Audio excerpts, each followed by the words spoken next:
Right, good afternoon, ladies and gentlemen. It is 10:21 a.m., Sunday, March 31st. Hope you're all having a good day. I'm not going to say the happy E word because I don't think most of you know that Easter is a pagan holiday. It has nothing to do with Christianity whatsoever. Matter of fact, it's the opposite. It's like Satanism, paganism. It's a pagan holiday. Just putting that out there. Hope you all have a wonderful day, etc. And I'm just going to do some praising of the one and only living God.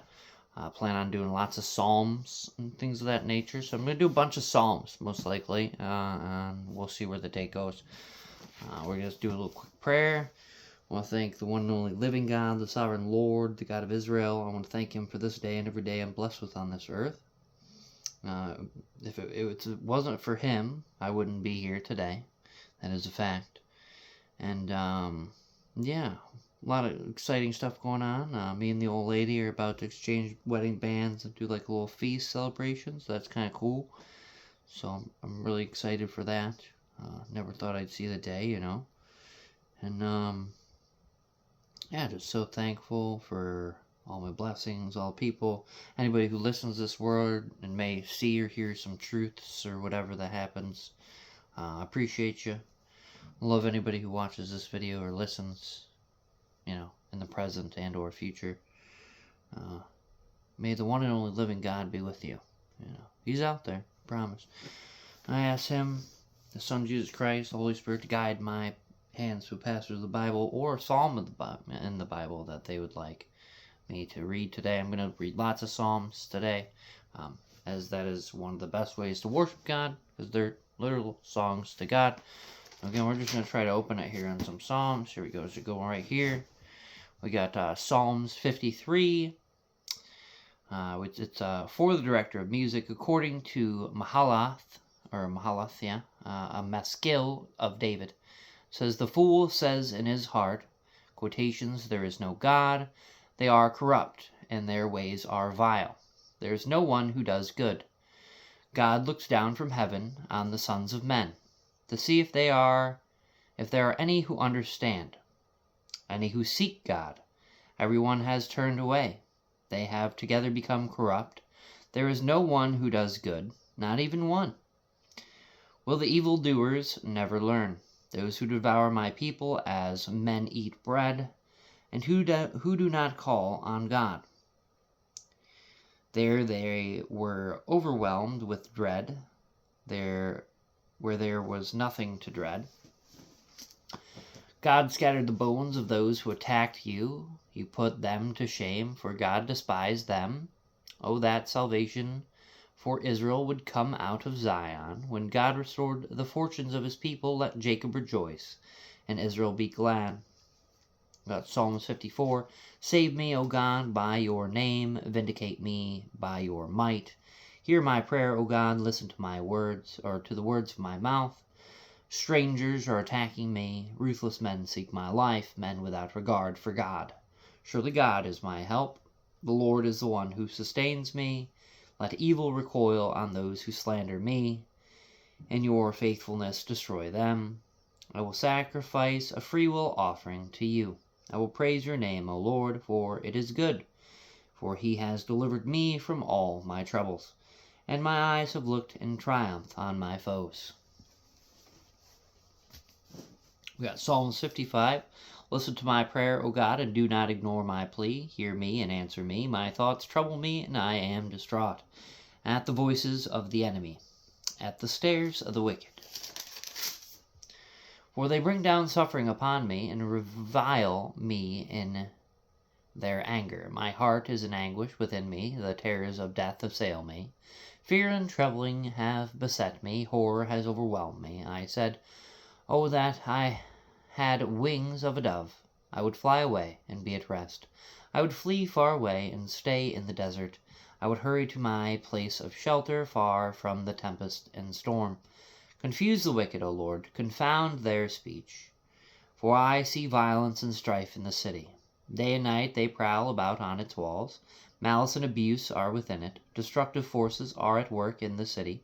Threats and lies never leave its streets. If any enemy were insulting me, I could endure it. If a foe was raising himself against me, I could hide from him. But it is you, a man like myself, my companion, my close friend, with whom I once enjoyed sweet fellowship as we walked with the throng at the house of God. Let death take my enemies by surprise. Let them go down alive to the grave, for evil finds lodging among them. But I call to God, and the Lord saves me. Every morning and noon I cry out in distress, and he hears my voice. He ransoms me unharmed for the battle waged against me. Even though many oppose me, God, who is enthroned forever, will hear them and afflict them. Men who never change their ways and have no fear of God. My companion attacks his friends. He violates his covenant. His speech is smooth as butter, yet war is in his heart. His words are more soothing than oil, yet they are drawn swords. Cast your cares on the Lord, and he will sustain you, but he will never let the righteous fall. But you, O God, will bring down the wicked into the pit of corruption. Bloodthirsty and deceitful men will not live out half their days. But as for me, I trust in you. Let's see what else we got. Oh, this is an interesting one. I think we'll do this one as well. Oh yes, we've got Proverbs, sayings of Agur. This is the sayings of Agur, son of Jakeh. Jakeh, Jakeh, an oracle. This man declared to Ithel, and to Ukal, I am the most ignorant of men. I do not have a man's understanding. I have not learned wisdom, nor have I knowledge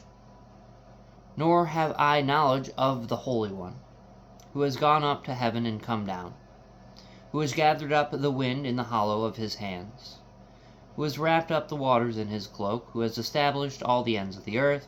What is his name and the name of his son? Tell me, if you know. Every word of God is flawless. He is a shield to those who take refuge in him. Do not add to his words, or he will rebuke you and prove you a liar. 2 things I ask of you, O Lord. Do not refuse me before I die. Keep falsehood and lies far from me. Give me neither poverty nor riches, but give me only my daily bread. Otherwise I may have too much and disown you and say, who is the Lord? Or I may become poor and steal, and so dishonor the name of my God. Do not slander a servant to his master, or he will curse you, and you will pay for it. There are those who curse their fathers and do not bless their mothers, those who are pure in their own eyes and yet are not clean of their filth, those whose eyes are ever so haughty, whose glances are so disdainful, those whose teeth are swords and whose jaws are set like knives, to devour the poor from the earth, the needy from among mankind. The leech has 2 daughters, give, give, they cry. There are 3 things that are never satisfied, 4 that never say enough. The grave, the barren womb, land, which is never satisfied with water, and fire, which never says enough. The eye that mocks a father, and that scorns obedience to a mother, will be pecked out by the ravens of the valley, will be eaten by the vultures. There are 3 things that are too amazing for me, 4 that I do not understand. The ways of an eagle in the sky, the way of a snake on a rock, the way of a ship on the high seas, and the way of a man with a maiden. This is the way of an adulteress. She eats and wipes her mouth and says, I have done nothing wrong. Under 3 things the earth trembles, under 4 it cannot bear up. A servant who becomes king, a fool who is full of food, an unloved woman who is married, and a maidservant who displeases or displaces her mistress. 4 things on earth are small, yet they are extremely wise. Ants are creatures of little strength, yet they store up their food in the summer. Conies are creatures of little power, yet they make their home in the crags. Locusts have no king, yet they advance together in ranks.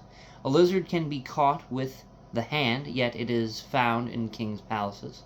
There are 3 things that are stately in their stride, 4 that move with stately bearing. A lion, mighty among beasts, who retreats before nothing, a strutting rooster, a he-goat, and a king with his army around him. If you have played the fool and exalted yourself, or if you have planned evil, clap your hand over your mouth. For as churning the milk produces butter, and the twisting the nose produces blood, so stirring up anger produces strife. We have sayings of King Lemuel. The sayings of King Lemuel, an oracle his mother taught him. Quotations, O my son, O son of my womb, O son of my vows, do not spend your strength on women, your vigor on those who ruin kings. It is not for kings, O Lemuel, not for kings to drink wine, not for rulers to crave beer, lest they drink and forget what the law decrees, and deprive all the oppressed of their rights. Give beer to those who are perishing, wine to those who are in anguish. Let them drink and forget their poverty, and remember their misery no more. Speak up for those who cannot speak for themselves, for the rights of all who are destitute. Speak up and judge fairly. Defend the rights of the poor and needy. We have epilogue, the wife of a noble character. Quotations, wife of a noble character, who can find? She is worth far more than rubies. Her husband has full confidence in her and lacks nothing of value. She brings him good, not harm. All the days of her life she selects wool and flax and works with eager hands. She is like the merchant ships bringing her food from afar. She gets up while it is still dark. She provides food for her family and portions for her servant girls. She considers a field and buys it. Out of her earnings she plants a vineyard. She sets about her work vigorously. Her arms are strong for her task. She sees that her trading is profitable, and her lamp does not go out at night. In her hand she molds the distaff and grasps the spindle with her fingers. She opens the arms to the poor and extends her hands to the needy.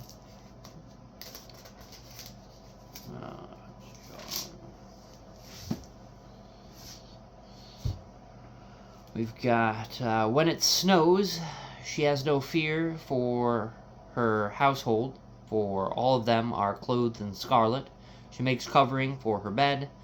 She is clothed in fine linen and purple. Her husband is respected at the city gate, where he takes his seat among the elders at the land. She makes linen garments and sells them, and supplies the merchant with sashes. She is clothed with strength and dignity. She can laugh at the days to come. She speaks with wisdom, and faithful instruction is on her tongue. She watches over the affairs of her household, and does not eat the bread of idleness. Her children arise and call her blessed. Her husband also, and he praises her. Many women do noble things, but you surpass them all. Charm is deceptive, and beauty is fleeting, but a woman who fears the Lord is to be praised. Give her the reward she has earned, and let her works bring her praise at the city gate. Aeschylus, I'm not sure how to, I think it's called Aeschylus. This is an interesting one. Gets into meaningless things, and I think this is where we should be, I think. This reminds me of the Proverbs of Solomon, or there's a bunch of them. You know, these are kings, these are words of kings, you know, and the ones that, some of them truly knew God, right? And, you know, these are their thoughts, and their, you know, what they thought about things and things. And again, if you do have the Holy Spirit, you would have thoughts not quite of your own, you know. But anyway, I'm not sure how to say this. Aeschylus. Apologies for pronunciation. But it says it's Proverbs. It's actually Aeschylus. Sorry, not Proverbs. Right after Proverbs, Aeschylus 1. Everything is meaningless. The words of the teacher, son of David, king in Jerusalem. Meaningless, says the teacher. Utterly meaningless. Everything is meaningless. What does man gain from all his labor at which he toils under the sun? Generations come and generations go, but the earth remains forever. The sun rises and the sun sets, and hurries back to where it rises. The wind blows to the south and turns to the north. Round and round it goes, ever returning on its course. All streams flow into the sea, yet the sea is never full.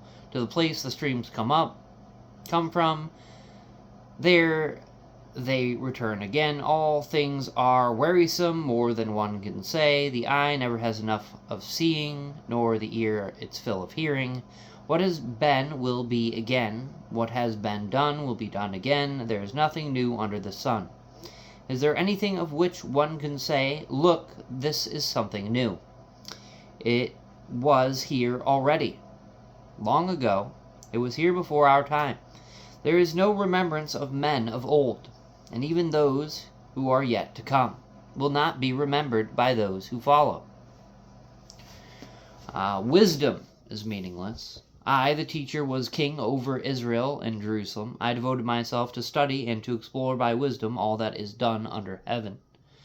What a heavenly burden God has laid on men. I have seen all the things that are done under the sun, all of them meaningless, a chasing after the wind. What is twisted cannot be straightened, what is lacking cannot be counted. I thought to myself, "Look, I have grown and increased in wisdom more than anyone who has ruled over Jerusalem before me. I have experienced much of wisdom and knowledge. Then I applied myself to the understanding of wisdom, and also of madness and folly. But I learned that this, too, is a chasing after the wind. For with much wisdom comes much sorrow, and more knowledge, the more grief." Pleasures are meaningless. I thought in my heart, "Come now, I will test you with pleasure to find out what is good." But that also proved to be meaningless. Laughter, I said, is foolish. And what does pleasure accomplish? I tried cheering myself with wine and embracing folly, my mind still guiding me with wisdom. I wanted to see what was worthwhile for men and to do under heaven during the few days of their lives. I undertook great projects. I built houses for myself and planted vineyards. I made gardens and parks and planted all kinds of fruit trees in them. I made reservoirs to water groves of flourishing trees. I brought male and female slaves, and had other slaves who were born in my house. I also owned more herds and flocks than any one in Jerusalem before me. I amassed silver and gold for myself, and the treasure of the kings and provinces. I acquired men and women singers, and harem as well, the delights of the heart of man. I became greater by far than any one in Jerusalem before me. In all this my wisdom stayed with me. I denied myself nothing my eyes desired. I refused my heart no pleasure. My heart took delight in all my work, and this was the reward for all my labor. Yet when I surveyed all that my hands have done, and what I have toiled to achieve, everything was meaningless, a chasing after the wind. Nothing was gained under the sun. Wisdom and folly are meaningless. Then I turned my thoughts to consider wisdom, and also madness and folly. What more can the king's successor do than what has already been done? I saw that wisdom is better than folly, just as light is better than darkness. The wise man has eyes in his head, while the fool walks in the darkness. But I came to realize the same fate overtakes them both. Then I thought in my heart, "The fate of the fool will overtake me also. What then do I gain by being wise?" I said in my heart, "This too is meaningless, for the wise man, like the fool, will not be long remembered. In days to come both will be forgotten. Like the fool, the wise man too must die." Toil is meaningless. So I hated life, because the work that is done under the sun was grievous to me. All of it is meaningless, a chasing after the wind. I hated all these things I had toiled for under the sun, because I must leave them to the one who comes after me. And who knows whether he will be a wise man or a fool? Yet he will have control over all the work into which I have poured my effort and skill under the sun. This too is meaningless, so my heart began to despair over all the toilsome labor under the sun. For a man may do his work with wisdom, knowledge, and skill, and then he must leave all that he owns to someone who has not worked for it. This too is meaningless and a great misfortune. What does a man get for all the toil and anxious striving with which he labors under the sun? All the days his work is pain and grief. Even at night his mind does not rest. This too is meaningless. A man can do nothing better than to eat and drink and find satisfaction in his work. This too I see is from the hand of God, for without him who can eat or find enjoyment? To the man who pleases him, God gives wisdom, knowledge, and happiness, but to the sinner he gives the task of gathering and storing up wealth, to hand it over to the one who pleases God. This too is meaningless, a chasing after the wind. A time for everything. There is a time for everything, a season for every activity under heaven. A time to be born and a time to die, a time to plant and a time to uproot, a time to kill and a time to heal, a time to tear down and a time